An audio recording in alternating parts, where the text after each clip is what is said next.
Now we seem to really not understand what serving means.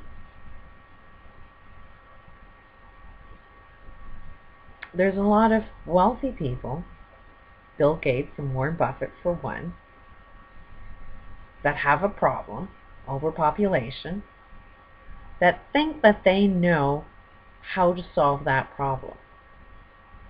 Serving others with vaccines. How we think we serve other people could be dead wrong. There was one guy that was a really rich guy. He's on the internet, don't know who he is. Wrote a book, filthy rich guy. Kind of understood the concept that him receiving all the time wasn't bringing him the happiness. So he decided that he was going to spend the rest of his life serving others and giving his money away. And then one wise man, I think it was from India, a lot of wisdom coming out of India. I don't think they all got it yet, but I think they're getting it. Said that you have to heal yourself before you think you can serve others.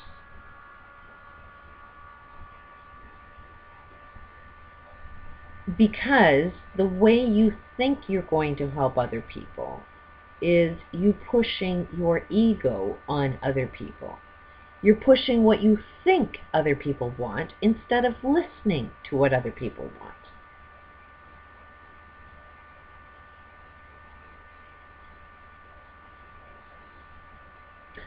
So this guy did a lot of reflection, thought he was healing himself, thought he was at the point where he could now heal, really know the meaning of helping other people.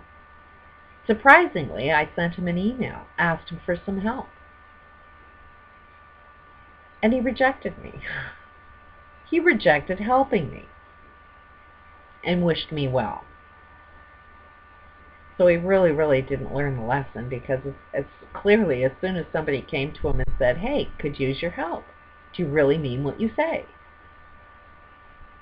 And he rejected again. And it's like, if somebody crossed this man's path and said, hey, I could use your help, doing exactly what you think you're doing,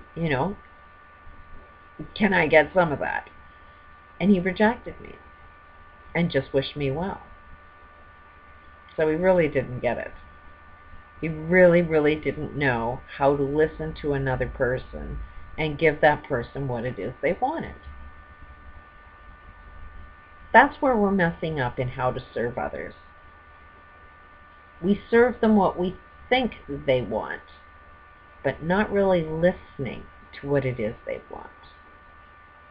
And personally, I think a lot of us that want something don't really know what we want.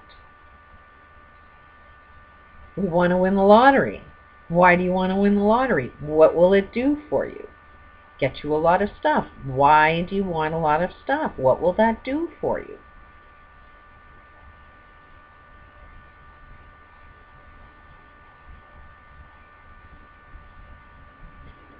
I think before we are able to help anybody else out, I think the answer is twofold. Is that first you have to get yourself straight with yourself. Find out what really makes you happy before you know how to explain it to somebody else, to know what to ask for. If you don't know what to ask for, if you just think you know what to ask for, you could be asking for the wrong thing.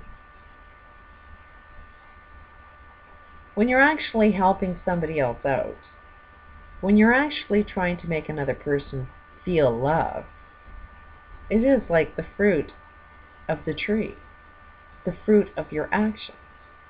If you're making somebody happy, they should actually be happy.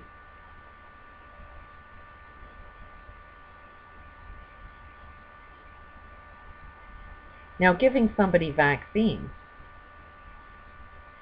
sure, maybe in the short term it looks like they're happy, But we're talking about long-term happiness. If this vaccine ends up killing them, makes them sterile, then they're not exactly all that happy. So they may be happy in the first 10 minutes, but 10 years down the road, they ain't going to be so happy. So we really, really need to define, what really do we want? What really, I mean, when I look at everything collapse and all of these people that are trying to say, hey, something's wrong and we need to fix everything, it seems that they just want their lives back. They want everything that was wrong back. Does that make any sense whatsoever? Now, when I look at my smoking addiction,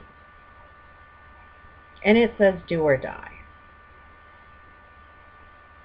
what does that mean? It does mean that I need to create a life that I absolutely love.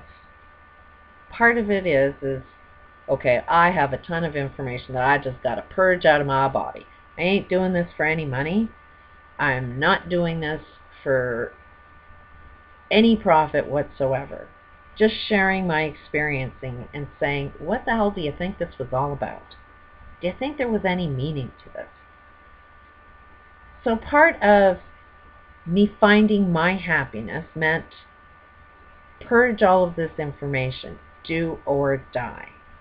It's giving me a purpose. It's making me get up every day. So I'm purging all of this information out.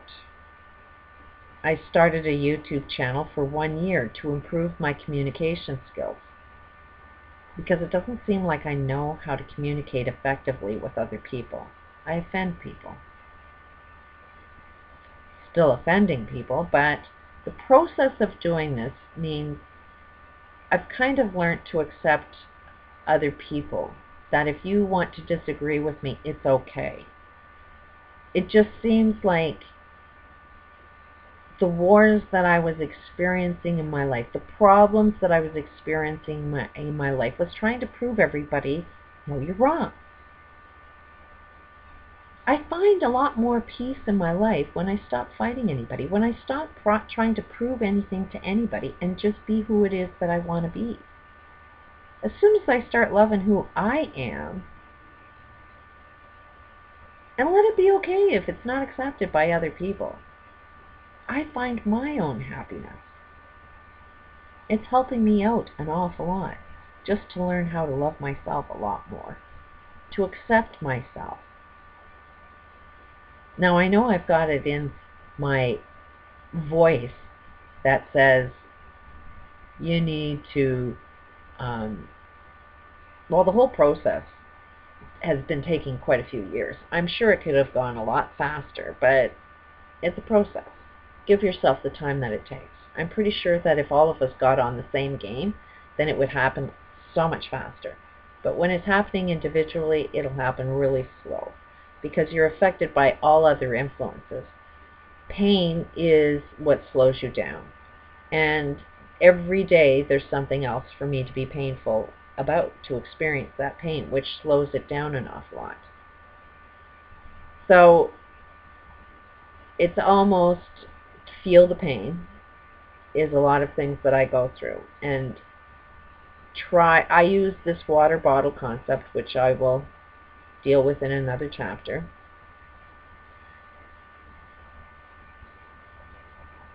But first I needed to calm myself down, because I wasn't making any sense to anybody when I was really, really angry and when I'm in an awful lot of pain. When you're talking through pain, you're not going to make any sense whatsoever.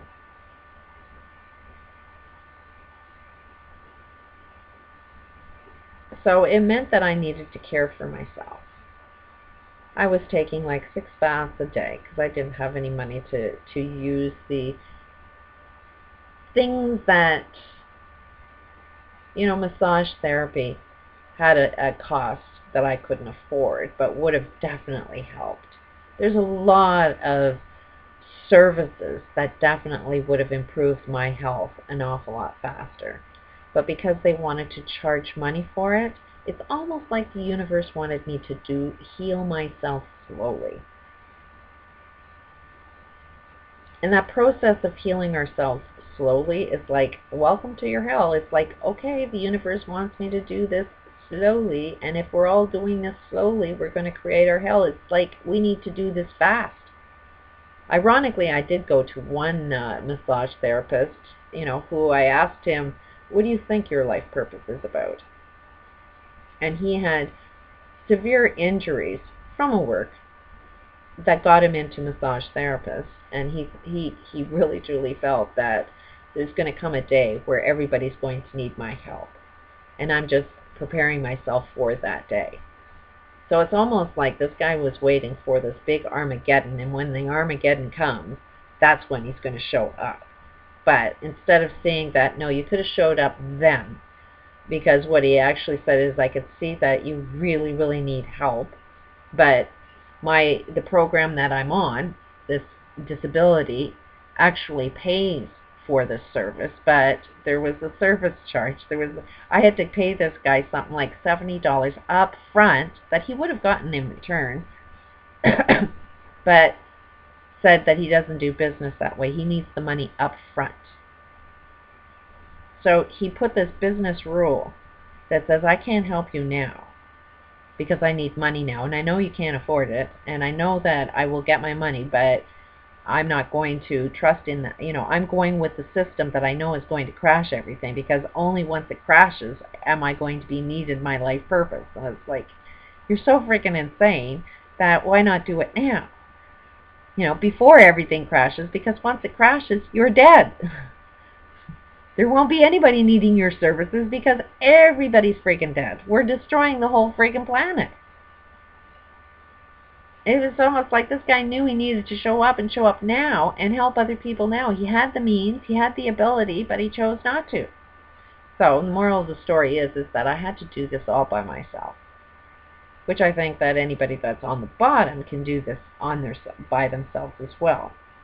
But it will speed up faster if we all fell into what it is will help other people, and not do it within the system that's not working.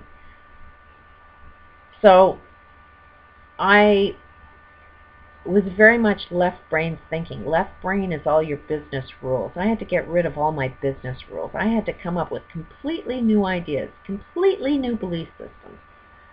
And the only way you can develop that is by right brain thinking. Right brain is heart. Your right brain actually controls your heart. Right brain is imagination.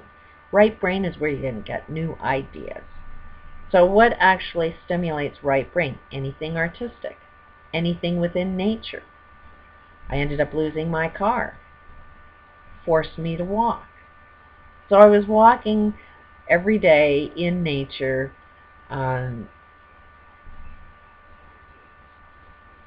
taking these baths, which really helped calm me down. And then the next stage was I needed to purge this information. I know as soon as I purge all of this information, then I'll be on to my next stage. It is do or die. So for now, the stage that I'm at is to just purge all of this information out. Don't fight the smoking addiction. It is what it is, and anytime you resist, you persist. So it's not about me fighting this addiction, it's about me trying to understand this addiction. It's the same with money. If you are addicted to money, find out why you're addicted to money. What does it want? What do you get from it? You're trying to get your happiness from it. You're trying to get love from it. Why? At the end of the day, it's because you don't have that within inside you. So you have to develop that love within inside you. Love yourself so much. That's the next stage. Love my body so much that I'm not willing to cause it harm with a smoking addiction. Love my body so much that I want to get it back in shape, where I knew that I was loving every aspect of my life when I was in perfectly good health. So I know it wants me to exercise more, to walk more. But when I walk, I've got to enjoy the walk. But ultimately, it also is like this purging of this information is like of your life too. I'll continue on the tape.